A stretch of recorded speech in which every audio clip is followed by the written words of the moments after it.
نچوڑا ان کو، دونوں ہاتھوں میں لے کر آپ نے نچوڑا تو خون ٹپکنے لگ گیا ان اشرفیوں سے، خون ٹپکنے لگ گیا۔ آپ نے فرمایا کہ اے بادشاہ وقت، اے والی بغداد، لوگوں کا خون چوس کر مجھے کھلاتا ہے، مجھے دیتا ہے، یہ وہ خون ہے جو لوگوں پر ظلم کر کے تم نے حاصل کیا ہے۔ اس کے اندر خون ہے لوگوں کا، مظلوم لوگوں کا خون رچا بسا ہے۔ آپ نے اسی وقت ان کے منہ پر ماری اور واپس کر دی اور اس کو تنبیہ فرمائی کہ آئندہ ظلم چھوڑ دے۔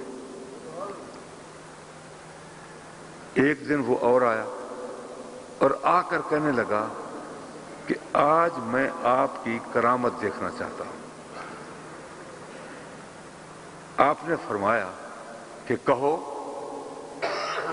کیسی اور کون سی کرامت دیکھنا چاہتے ہو؟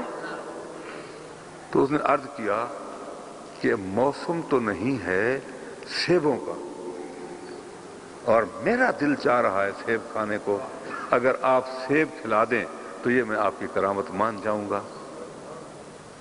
فرمایا بس یہی تو چاہتا ہے؟ انہوں نے کہا ہاں، بے موسم کا یہ پھل ہے اور موسم تو اب سیبوں کا نہیں ہے، اگر آپ سیب کھلا دیں تو میں مانوں گا کہ واقعی آپ کی کرامت ہے۔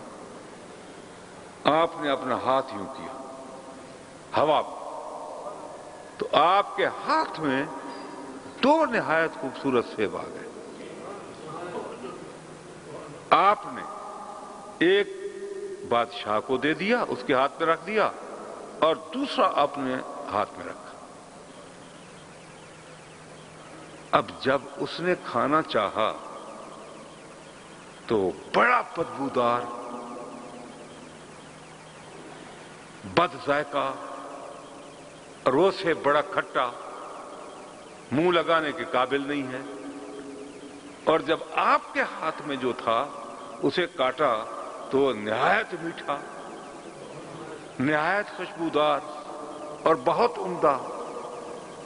وہ حیران ہو گیا کہ دونوں اکٹھے سیب دونوں ہاتھوں میں آئے، ٹھیک ہے جی، شکل دونوں کی ایک جیسی ہے، معلوم یہ ہوتا ہے کہ ایک ہی باغ کے ہیں دونوں۔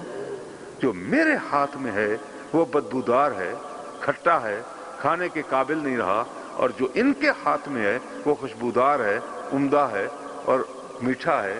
یہ واقعہ کیا ہوا؟ کہنے لگا یہ کیا ہوا جناب حضور، یہ کیا ہے؟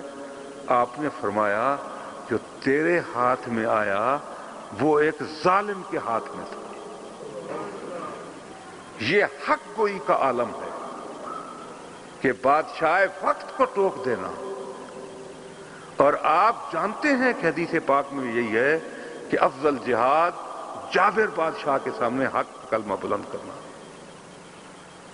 جو کسی بات کا خوف نہ رکھتا ہو دل میں اور کسی مصلحت کا خیال نہ رکھتا ہو کہ یہ بات مجھے حق یہاں کہنی چاہیے یا نہیں، بلکہ حق کہہ دے، تو یہ اللہ کے ولی کی جرأت ہو سکتی ہے۔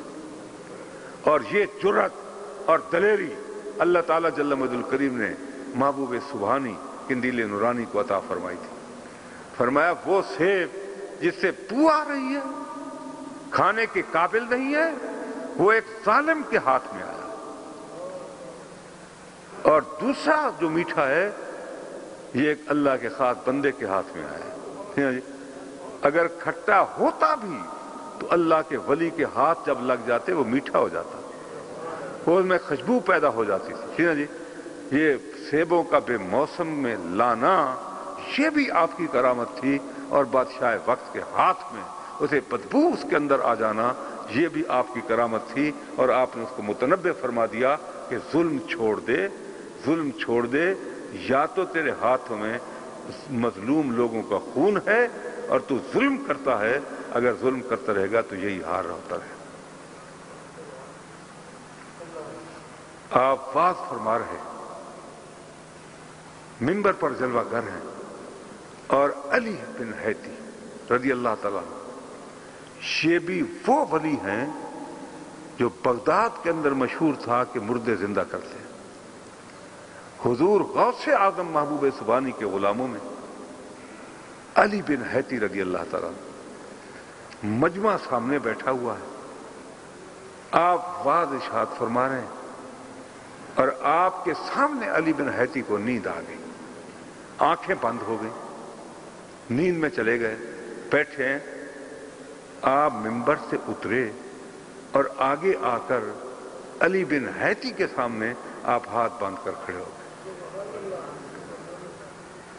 کچھ دیر کھڑے رہے اور پھر آپ واپس آئے اور منبر پر جلوہ گر ہو گئے۔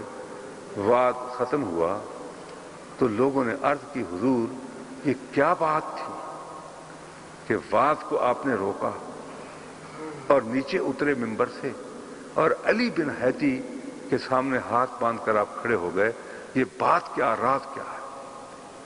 آپ نے فرمایا میں نے جب وعد شروع کیا علی بن حیتی کو نیند آ گئی اور نیند میں رحمت عالم نے کرم فرمایا اور خواب کے اندر انہیں دیدار نصیب فرمایا۔ علی بن حیتی نبی پاک علیہ الصلوۃ والسلام کا دیدار کر رہے تھے اور حضور خواب کے اندر جلوہ گر تھے، یہ خواب میں دیدار کر رہے تھے۔